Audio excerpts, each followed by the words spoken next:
واقعی اردن کی شہزادی نے ایرانی ڈرونز مار گرائے، گردشی خبروں کی حقیقت کیا؟ شہزادی سلما کون ہے؟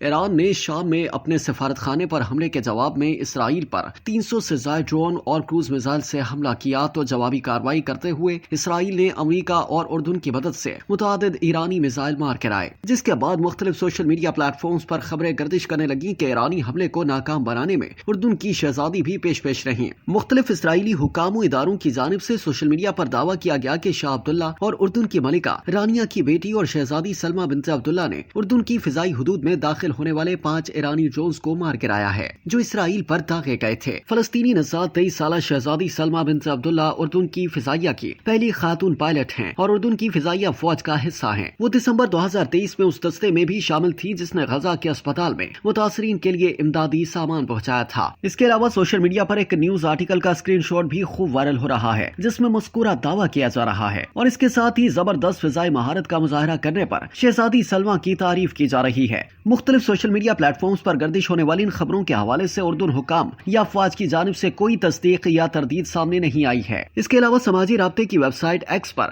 صارفین کو کسی بھی پوسٹ کی تصدیق، سیاق و سباق اور حقائق کی جانچ کے لیے ایک کمیونٹی نوٹ نامی خصوصی فیچر متعارف کروایا گیا ہے۔ کمیونٹی نوٹ کے مطابق سوشل میڈیا پر گردش ہونے والا نیوز آرٹیکل کا اسکرین شاٹ جعلی ہے جس میں دعویٰ کیا گیا ہے کہ اردن کی شہزادی سلما بنت عبداللہ نے 6 ایرانی ڈرونز کو مار گرایا ہے جو اسرائیل پر داغے گئے تھے۔ کمیونٹی نوٹ کے مطابق مذکورہ آرٹیکل کو ڈیجیٹلی تبدیل کر کے اس کا اسکرین شاٹ شیئر کیا گیا ہے، جبکہ حقیقی آرٹیکل کی سرخی یہ تھی کہ اردن کی شہزادی سلما غزہ میں طبی سامان بھیجنے کے لیے فضائیہ کے اقدام کی رہنمائی کر رہی ہیں۔ یہ مضمون 15 دسمبر 2023 کو شائع کیا گیا تھا۔ سوشل میڈیا پر گردش ہونے والی خبروں میں شہزادی سلما کی وہی تصویر استعمال کی گئی ہے جو ماضی کے مضمون میں بھی کی گئی تھی، لہٰذا اردن کی شہزادی سلما بنت عبداللہ کے حوالے سے سوشل میڈیا پر کیے جانے والے دعوے بے بنیاد ہیں۔